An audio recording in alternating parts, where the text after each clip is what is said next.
Welcome to the Bandano Podcast, where we're calling a spade a spade. Great to be here with you guys today. Caitlin Clark officially ruled out for tonight's game against the Minnesota Lynx, the final of the Commissioner's Cup, a meaningless game when it comes to their record. It should have been no question in the first place that Caitlin Clark shouldn't be playing tonight, but the Indiana Fever and the WNBA, I'm blaming you guys as well, decided to string along fans to make sure what happened last time Caitlin Clark was out for a significant period of time isn't the same thing that happens this time that Caitlin Clark is out for a significant period of time. When Caitlin Clark missed 5 games with a quad injury, you guys remember what happened to the WNBA ratings? They tanked miserably.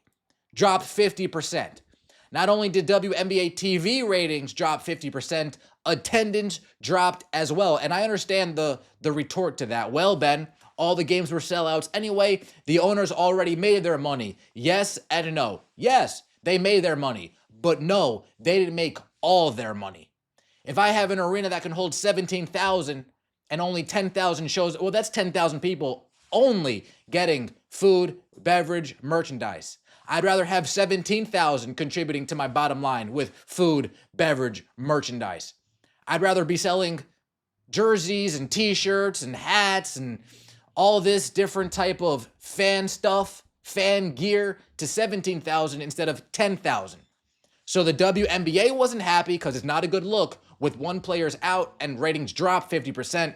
WNBA is not happy on that front. And then the owners aren't happy on the back half saying, well, I'm losing out on all this money because people aren't showing up. Kathy, do something about this. And Kathy, working for the owners, says, I got you. Say no more. So you know what she did? She slid over there to Indiana. Maybe she wrote a nice worded email and saying, hey, Indiana, I get it. Caitlin Clark's going to miss the next 7 to 10 days with a groin strain. She might miss up to 2 weeks. I understand. But I got the owners pissed. Me personally, we're not too happy the WNBA. We're seeing our public image get tarnished because when Caitlin Clark doesn't play, the ratings just look awful. We got to do something about this. Is what we're going to do, Indiana. Next time she's going to miss games, just say she's day to day. Just say she's day to day. If the fans can't visibly see her leg break in half, just say she's day to day. Let's just keep stringing these people along, bringing them along for the ride, so the attendance doesn't dip, so the ratings don't drop that bad, and we'll just list her as day to day, day to day, day to day. And then when we get to game day, you know what we'll do? We'll list her as questionable. And then when we get a little bit closer to game time, we'll list her as a game time decision.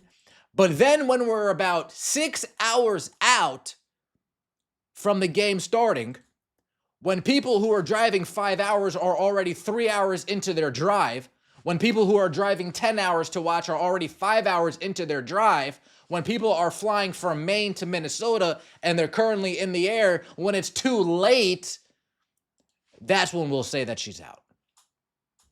That's when we'll say that she's out. We'll wait for the last possible minute. We'll hold off as long as we possibly can. And then we'll say that Caitlin Clark is out. This I'm not a fan of. I can't co-sign this. Because if you actually followed this, you would know there's no way she's coming back today. If you didn't follow this, if you're not lurking all the time, and if you're just a casual fan, you see Caitlin Clark's playing, oh, she's day to day. Oh, that means she's probably going to be playing by Tuesday. Let me get my tickets. Let me make my arrangements. Boom. And now here we are on Tuesday. She's out. Why even continue to say day to day? Just rule her out. Why even bother saying game time decision when we're still 5 hours away from game time to make a decision? Wake up in the morning. She's out, not playing. Talk to us yesterday. She's out, not playing. We need to wait for the last possible minute. Very, very frustrating. It's nasty work, folks. It's nasty work, and I'm not happy about it. I'm not happy about it. The eagerly anticipated Commissioner's Cup final between the Indiana Fever and the Minnesota Lynx could tip off. Well, it is going to tip off without one of its star attractions. According to the Fever head coach Stephanie White, Caitlin Clark continues to struggle with a groin injury that has cost her the past 2 games. The Fever's official report lists Clark as questionable against the Lynx, and which we now know she is out against the Minnesota Lynx. Caitlin Clark will be missing her 3rd straight game due to this most recent injury, the groin injury. I believe Caitlin Clark was brought back too soon with the quad injury. That happened during preseason. She tweaked it early in the season. Now she needs to sit for 5 games. Still brought back too soon. The quad's not fully healed. We got DeWanna Bonner out for personal reasons. Hurt ego, shattered pride. Caitlin Clark thrust back into the lineup to try to make lemonade with the lemons that she's given.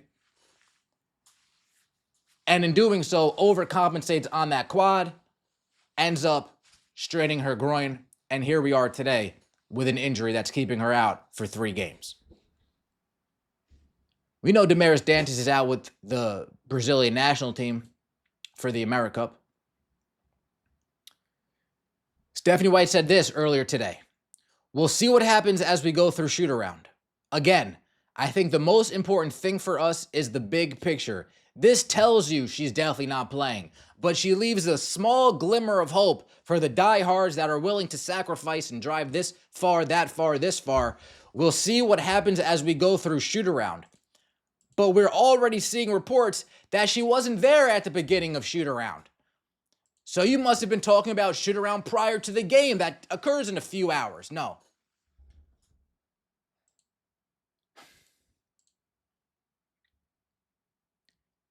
After a notably injury-free NCAA career and rookie season in the WNBA, Clark has missed 7 of Indiana's 16 games this season as she battles through physical ailments. Clark missed 3 weeks after she picked up a left quad strain on May 26th, and then on June 24th, she suffered a groin strain during a win over the Seattle Storm. Indiana Fever are a 6.5-point underdog tonight. Again, folks, and I'm adamant in saying this, I truly believe that the WNBA has reached out to the Indiana Fever and told them to try to buy time in any way, shape, or form. Buy time any way you can so the ratings don't drop, so the attendance don't drop. And the Indiana Fever acquiesced to the WNBA request. Instead of taking care of their fans, instead of taking care of their loyal supporters and being upfront with them and honest from the jump,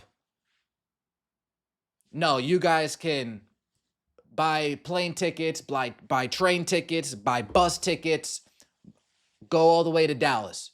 She's questionable. She's day to day. We'll let you know when you guys get there and you're comfortable in your seats. We'll let you know. Nothing Saturday, nothing Sunday, nothing Monday. You guys can get plane tickets, bus tickets, train tickets, drive cross country. Once you guys get in your seats, once you guys it's too late for turnaround, then we'll let you know.